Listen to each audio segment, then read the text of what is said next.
시간 함께 말씀 나누겠습니다. 시편 50편 1절부터 23절까지 시편 50편 1절부터 23절까지 구약 838쪽에 있습니다. 교독하겠습니다. 전능하시니 여호와 하나님께서 말씀하사 해 돋는 데서부터 지는 데까지 세상을 부르셨도다.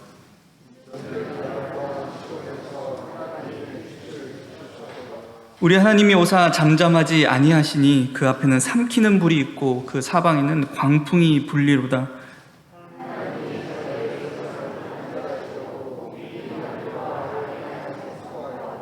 이르시되 나의 성도들을 내 앞에 모으라. 그들은 제사로 나와 언약한 이들이니라 하시도다.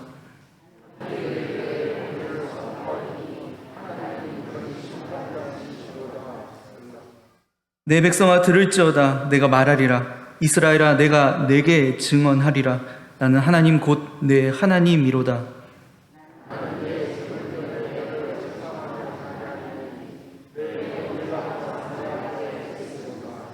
내가 내 집에서 숫소나 내 우리에서 순념소를 가져가지 아니하리니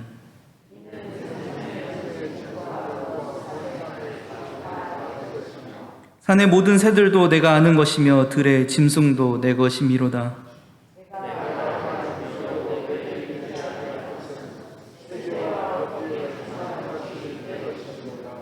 내가 숫소의 고기를 먹으며 염소의 피를 마시겠느냐?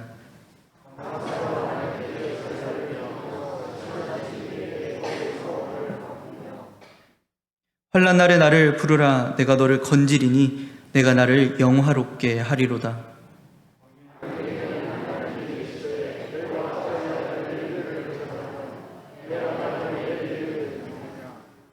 내가 교훈을 미워하고 내 말을 내 뒤로 던지며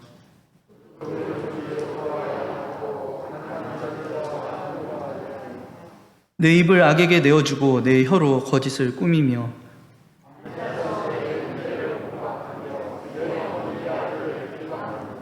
내가 이 일을 행하여도 내가 잠잠하였더니 내가 나를 너와 같은 줄로 생각하였도다. 그러나 내가 너를 책망하여 내 죄를 내 눈앞에 낱낱이 드러내리라 하시는도다.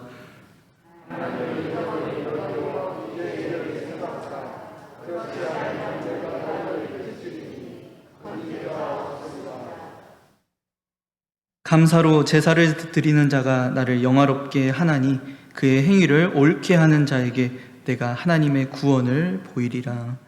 아멘. 우리 1절과 2절 말씀 다시 한번 읽겠습니다.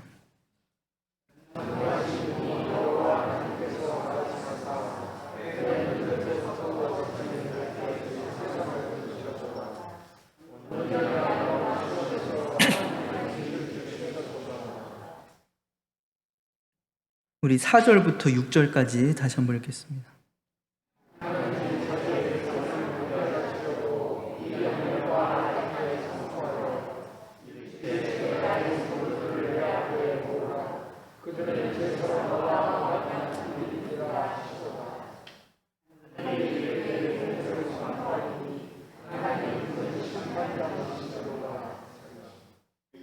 팔절 말씀 읽겠습니다.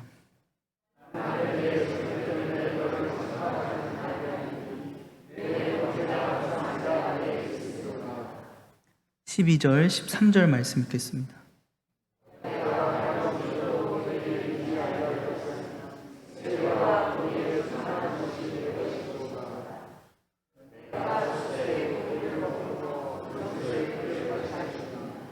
(14절) (15절) 읽겠습니다.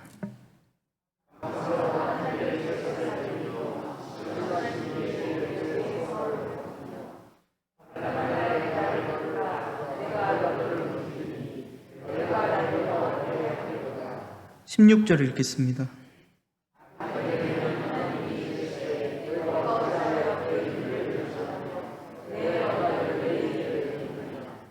(21절) (22절) 읽겠습니다.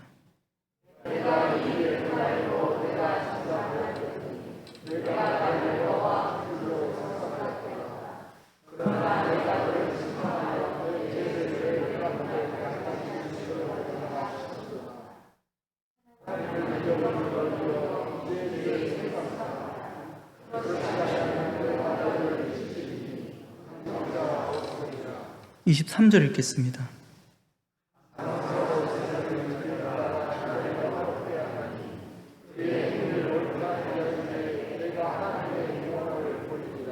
다시 한번 읽겠습니다.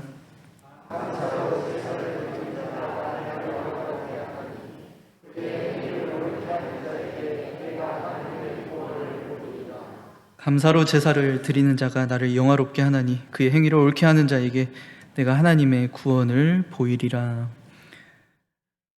시편 50편 말씀입니다. 이 전체 150편 시편의 이 3분의 1 지점이고요.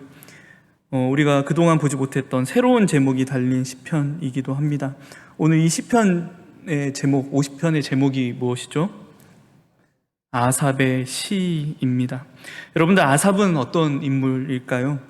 이 시편에서는 73편이라고 하는 그 제목만 나와 있는 그 73편의 시를 기록한 다윗 다음으로 많은 시를 기록한 인물입니다. 근데 12편 정도밖에 되지 않는데요, 압도적으로 다윗과 차이가 있습니다. 구약 역사 속에서는 이 아삽은 레위의 아들인 게르손의 자손이고요, 역대상에서는 고라 자손인 헤만과 또 여두둔이라고도 불리는 에단과 함께 찬양하는 자의 대표적인 인물로 그려집니다. 역대하에서는 히스기야 왕이 백성들로 하여금 다윗과 이 선견자 아삽의 시로 여호와를 찬송하겠다라고 기록되어 있습니다.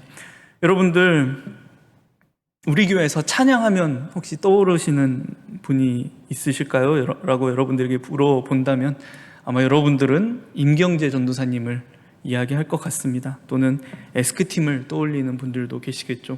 이렇듯 이스라엘 백성들에게 이 아삽은 찬양하는 자로서 또는 연주자로서 예배자로서 떠올릴 수 있는 아주 대표적인 인물이라는 것입니다. 우리가 찬양한다라고 하면, 일반적으로 찬양이라고 이야기하면 하나님의 크신 능력과 우리를 구원하신 그 하나님의 긍휼하심을 기쁨으로 찬양하는 모습을 떠올릴 수 있습니다. 오늘 본문 이전에 고라 자손의 시들이 우리를 구원하시는, 죽을 수밖에 없었던 우리를 구원하시는 하나님에 대한 기쁨의 찬양으로 가득 찼던 것처럼, 이 찬양의 대표자라고 하는 아삽의 시도 그래야 할 것처럼 보입니다. 하지만 여러분들, 오늘 시를 함께 우리가 읽어 나가시면서 여러분들 어떤 느낌을 받으셨는지요? 시에 어떤 내용이 가득히 들어 있습니까? 오늘 이 시의 분위기를요, 하나의 장소로 묘사한다면 이렇게 이야기할 수 있을 것입니다. 바로 재판이 이루어지고 있는 재판장, 법정이라는 것입니다. 오늘 이 시 가운데는 심판과 경고, 고발의 내용이 가득합니다. 여러분들, 재판에 직접 참여해서 보신 분들이나 또는 법정 드라마를 보신 분들이라면 아마 기억하실 것 같습니다. 오늘 저와 여러분들이 이 시편 50편 말씀을 나누면서 좀 상상력을 동원해서 이 말씀을 함께 읽어 나갔으면 좋겠습니다. 여러분들이 한편의 법정 드라마를 보고 있다라고 생각하시면 좋을 것 같아요. 법정 드라마 보시면 굉장히 무겁고 엄중한 분위기에서 판사, 재판장이 등장하죠. 그리고 누군가 이야기합니다. 판사님 입장하십니다. 모두 기립해 주십시오. 그러면 판사가 아주 권위 있는 모습으로 등장합니다. 그리고 재판이 시작됩니다. 오늘 본문도 마찬가지입니다. 여러분들이 1절부터 3절을 보시면 하나님께서 아주 권위 있는 모습으로 등장을 하십니다. 1절 말씀, 전능하신 이 여호와 하나님께서 말씀하사, 하나님께서 말씀 가운데 등장을 하시는데요, 그 하나님이 어떤 하나님이시라고 오늘 시인이 이야기하고 있습니까? 해 돋는 데부터 해 지는 데까지 세상을 부르신, 이 세상을 창조하신 창조주 하나님. 2절, 거룩한 산, 아름다운 산, 온전히 아름다운 시온산에 그 서심으로써 온 세상에 빛을 발하시며 온 세상을 다스리시는 만군의 하나님으로서. 그리고 특히 3절, 우리 3절 말씀 함께 읽어보겠습니다.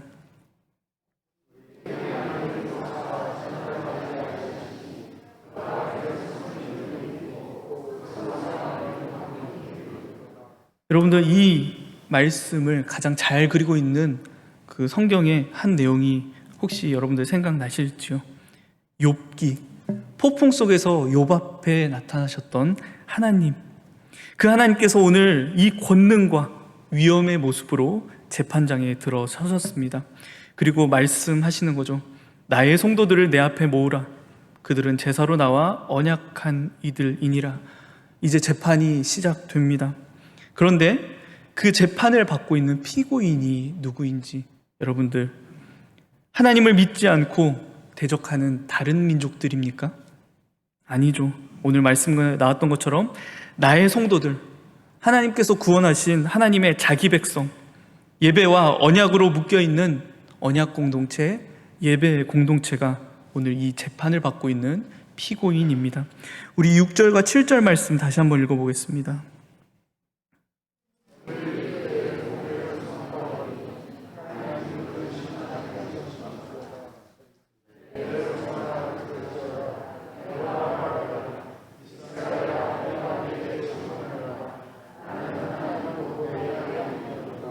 네, 하나님께서 심판장이신데요. 하나님께서 말씀하십니다. 내 백성아 들을지어다. 내가 말할 것이다. 이스라엘아 내가 내게 증언하리라.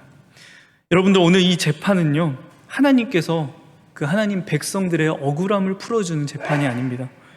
하나님께서 변호사로서 서 계신 것이 아니라는 거죠. 바로 재판장이자 또 검사로서 고발을 하시는 겁니다. 오늘 말씀, 내가 내게 증언하리라. 여러분들 가지고 계신 성경에 각주가 달려 있다면요, 아마 이런 표현이 있을 겁니다. 저는 이 표현이 더 정확한 표현이라고 생각을 하는데요. 너를 대적하여 증언하리라. 한마디로요, 내가 너를 고발하겠다라고 말씀하시는 것입니다. 이것은 형사 재판입니다. 그렇다면 이 피고인, 그 하나님의 백성이, 피고인인 하나님의 백성이 고발당하는 혐의가 있을 것입니다. 하나님께서 사랑으로 구원하셨고 지금까지 인도하셨던 그 하나님의 언약 백성들이 하나님을 참 열심히 섬기며 따랐던 예배 공동체가 무슨 이유로 고발당하는가? 8절부터 그 혐의가 등장합니다. 8절에 하나님께서 이렇게 말씀하십니다. 나는 너의 그 재물 때문에 너를 책망하지는 않을 것이다. 곧 제사, 예배와 관련된 혐의로 하나님께서 이 예배 공동체를 고발하고 계시다라는 거죠. 번제가 항상 하나님 앞에 있다라고 하는 것은 출애굽기 29장에 나오는 매일 드리는 상번제를 가리킵니다. 우리 출애굽기 29장 38절부터 42절 말씀을 교독으로 한번 읽어보겠습니다. 38절부터 제가 먼저 읽겠습니다. 내가 제단 위에 드릴 것은 이러하니라. 매일 1년 된 어린 양 2마리니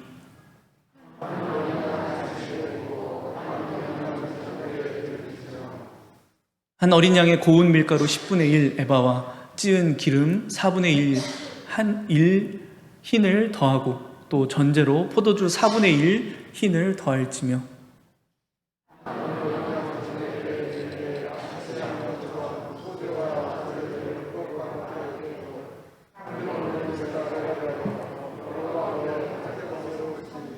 (42절) 함께 읽겠습니다.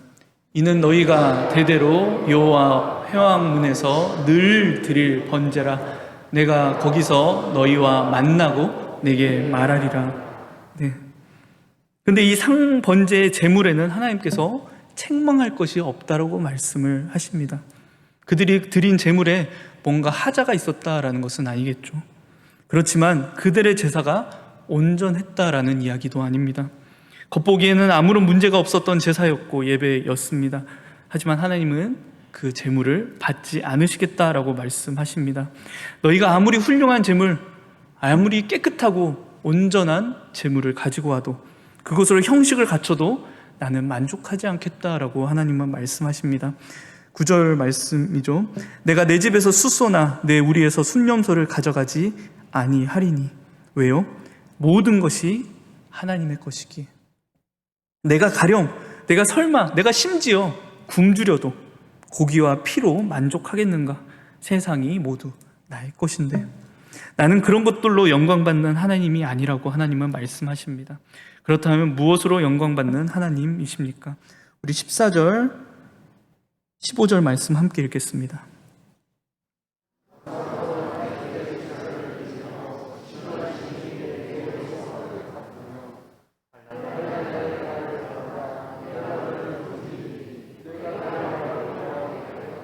감사로 하나님께 제사 드리는 것, 하나님께 드렸던 약속했던 서원을 갚는 것, 환난 날에 하나님을 부르는 일. 그러면 재판을 받던 피고인들이 아마 외칠 것입니다. 하나님, 재판장님, 하나님 앞에 우리가 왜 감사하지 않았습니까? 우리가 하나님께 다짐했던, 약속했던 서원도 그대로 이행하려고 참 애썼습니다. 네, 이스라엘 백성들 그랬죠. 환난이 닥쳤을 때 우리가 어찌 하나님을 찾지 않았습니까? 우리 했습니다 라고 아마 이 피고인들은 외칠 것입니다. 재판장님, 이것들은 혐의가 되지 않습니다. 우리 예배, 한마디로 말하면 우리 예배 참 잘 드렸습니다. 반론을 외칠 거예요. 그런데 하나님께서 다시 그분의 백성들에게 말씀하시는 겁니다. 악인에게 하나님이 이르시되, 성경에는 참 점잖은 말로 악인에게 하나님이 이르시되라고 기록되었지만 실제로는 이 악인들아, 이 나쁜 놈들아 라고 하나님께서 외치시는 겁니다. 네가 어찌하여 내 율례를 전하며 내 언약을 내 입에 두느냐? 네가 그렇게 예배를 잘 드렸어? 그렇다면 내가 한 가지 증거를 너희에게 제시하겠다. 17절부터 20절까지가 그 하나님께서 제시하시는 증거입니다. 우리가 17절부터 교독으로 한번 다시 읽어보겠습니다. 제가 먼저 읽겠습니다. 내가 교훈을 미워하고 내 말을 내 뒤로 던지며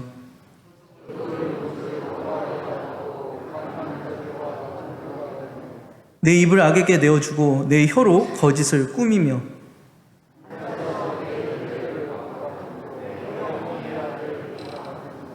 여기서 비방이라는 말은 찌른다라는 말이기도 합니다. 내가 참 예배의 자리에서, 그 제사의 자리에서 감사했고 그 감사로 제물을 드렸고 너의 모든 소원을 지켰고 나를 찾았다라고 너가 지금 현재 이야기하지만 너의 삶을 보라. 너의 삶을 내가 증거로 제시하겠다. 너의 삶에 내가 있었느냐? 너의 삶에는 내가 없었다. 너의 삶에는 그저 악이 가득했다. 내가 스스로를 언약 백성이라고, 예배 공동체라고, 성도라고, 하나님의 자녀라고 자부하지만 너의 삶을 돌아보라. 너의 삶에는 내가 없었다. 그리고 내가 이 일을 행하여도 내가 잠잠하였더니 내가 나를 너와 같은 줄로 생각하였도다. 내가 그런 너를 끝까지 참고 기다렸는데, 용서하고 또 용서하고 기다렸는데 그저 너의 행동을 보고 너의 행동을 봐라. 세상이 나를 악한 자로 여기고 세상이 나를 없는 자처럼 여기는 것이 아닌가. 22절, 하나님을 잊어버린 너희여, 내가 너를 책망하여 너의 죄를 내 눈앞에 낱낱이 드러나게 하리라. 오늘 하나님께서 고발하시는 이 증거들, 이 시간 저와 여러분들에게는 어떻게 들리시는지요? 오늘 이 재판의 장면이 그저 내가 앞에서 바라보고 있는, 나와는 상관없는 한 드라마 속의 이야기로 여겨지시는지요? 아니면 오늘 이 시간 이 피고인의 자리에 내가 앉아있는 것처럼 느껴지십니까? 사실 우리가 그 자리에 앉아 있어야 하는 것은 아닌지, 이 시간 저와 여러분들 자신 발견할 수 있는 시간 되기를 소망합니다. 적어도 이 자리에 서 있는 제 자신은 재판을 받고 있는 것 같습니다. 저와 여러분들, 오늘 하나님께서 우리에게 허락하신 이 말씀을 통하여서 우리의 예배를 좀 돌아보았으면 좋겠습니다. 우리가 하나님 앞에 드리는 예배는 어떠한가?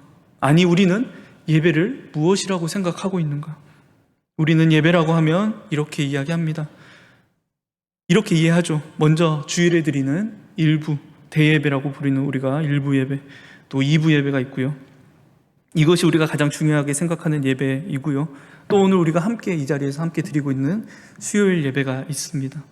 또 더 나아가서는 새벽에 드리고 있는 새벽 예배도 있고요.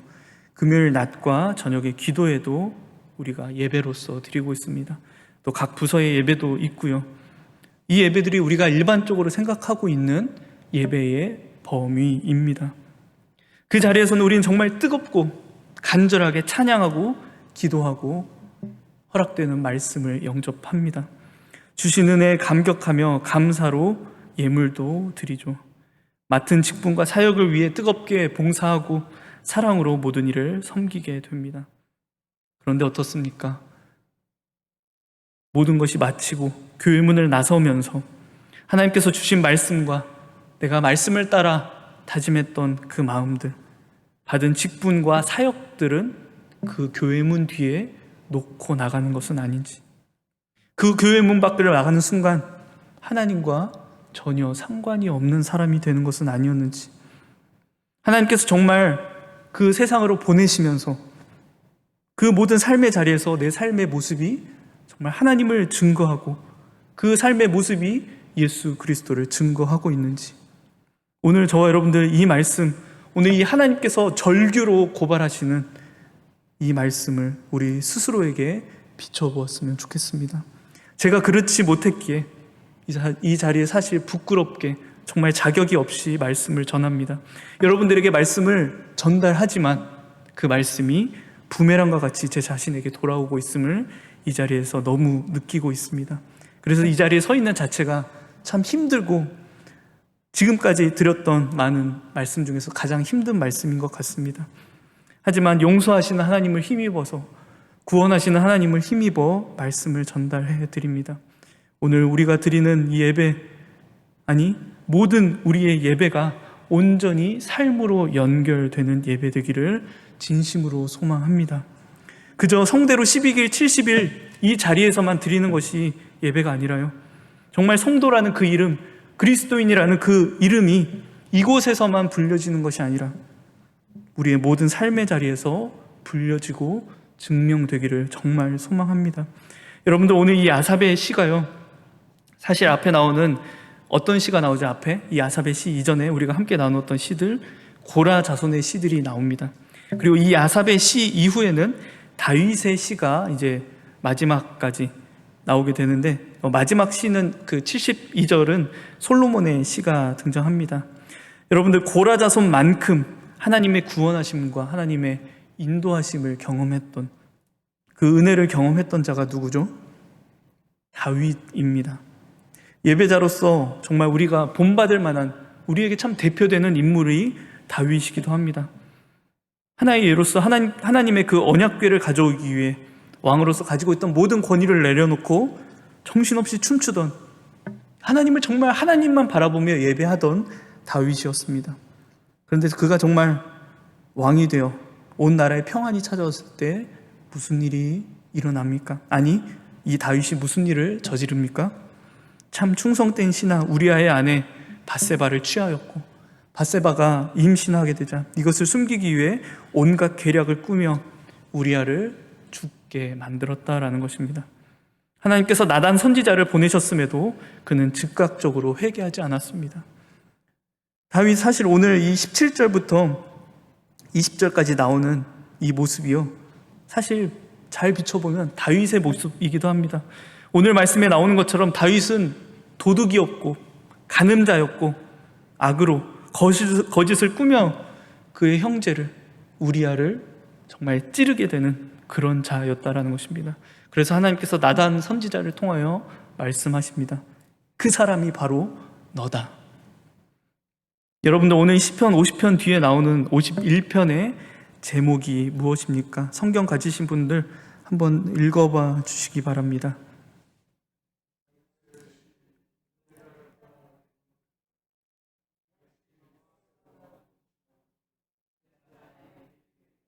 네, 다윗의 시, 인도자를 따라 부르는 노래인데요, 그 시대적 상황이 다윗이 밧세바와 동침한 후 선지자 나단이 그에게 왔을 때 고백하는 내용이 이 51편의 내용입니다.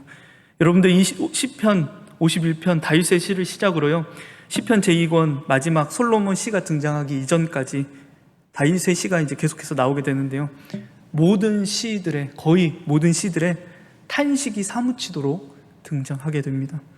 하나님의 은혜와 구원하심을 경험했고 언약 백성으로서 열심히 예배자의 삶을 살았지만 그 한 번의 죄악이, 그 신앙이 온전히 삶으로 이루어지지 못했던 다윗의 그 후반기의 삶이 얼마나 비참했는지 저 여러분들 기억하시기 바랍니다.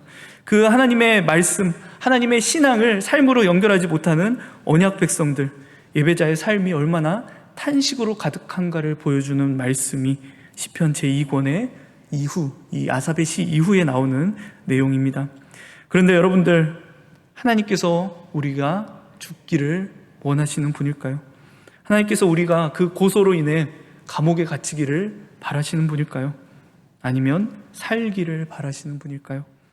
하나님은 그 책망을 통하여, 이 고소를 통하여서 돌아오라 돌아오라 내 백성아 돌아오라 말씀하신 하나님, 우리가 회개함으로써 다시 살아나기를 원하시는 그 하나님이 바로 우리의 하나님이십니다.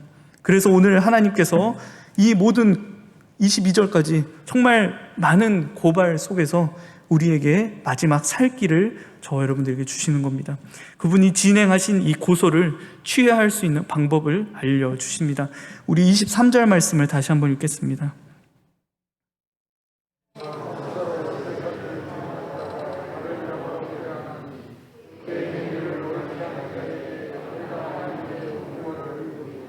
네, 감사로 제사 드리는 자, 감사로 예배 드리는 자, 이것은 그저 내가 입술로 하나님 감사합니다, 하나님 참 고맙습니다라고 고백으로 끝나는 것이 아니라요, 우리의 행위를 옳게 하는 것, 내가 고백한 그 신앙으로, 내가 정말 입술에 담았던 그 신앙을 나의 삶으로 연결되는 일, 그것이 정말 감사로 드리는 예배일 줄 믿습니다.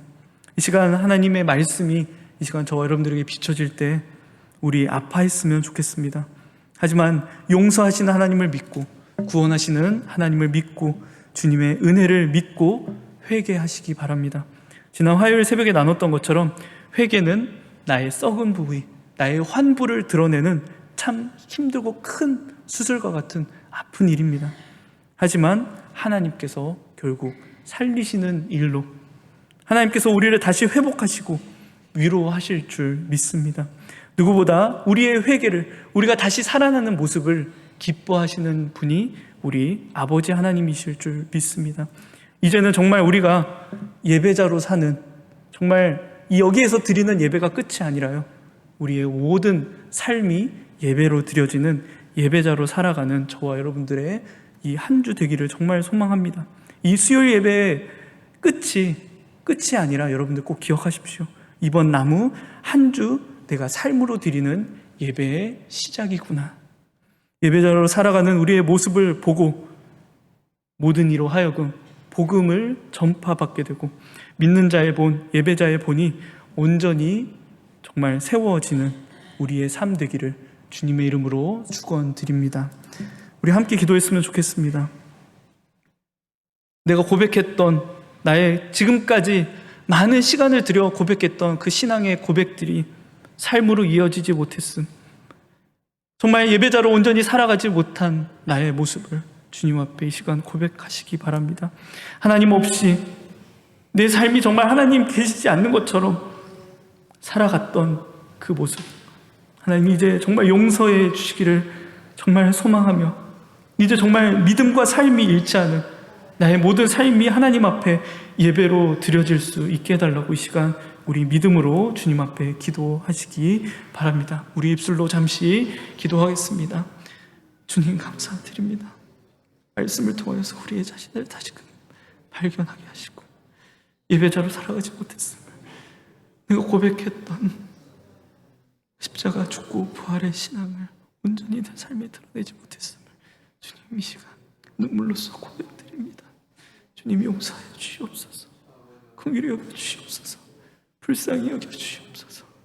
이제는 정말 하나님께서 기뻐하신 내가 고백하는 신앙이 온전히 내 삶으로 연결되어 삶이 예배로 드려질 수 있는 우리의 삶 될 수 있도록, 감사로 드릴 수 있는 예배 될 수 있도록 주님 붙잡아 주시옵소서. 기도하겠습니다. 영광 받으시기에 합당하신 주님, 이 시간 주님 앞에 우리의 약함과 죄성을 고백드립니다. 온전히 예배자로 살지 못했는데 그렇게 살았던 것처럼, 그리스도인으로 살았던 것처럼, 하나님의 자녀로 살았던 것처럼 착각하며 살았던 우리의 모습입니다. 그저 한 번 드리는 예배가 다인 것처럼 여기며 살았습니다. 주님 용서하여 주시옵소서. 빛되신 말씀을 통하여서 이 시간 변화되고 다시 주님께 돌아오는 회개의 시간 될 수 있도록 주님 우리 붙잡아 주시옵소서. 용서하시는 주님을 힘입어 시간 고백드립니다. 우리의 모든 삶이 예배될 수 있도록 주님 인도하여 주시옵소서. 우리의 입술의 고백과 마음의 생각과 모든 삶의 모습이 주님을 온전히 드러내며 정말 주님 예배하는 삶 될 수 있도록 주님 붙잡아 주시옵소서. 이를 통하여 주님께서 영광 받아 주시옵소서. 예수님의 이름으로 기도드립니다.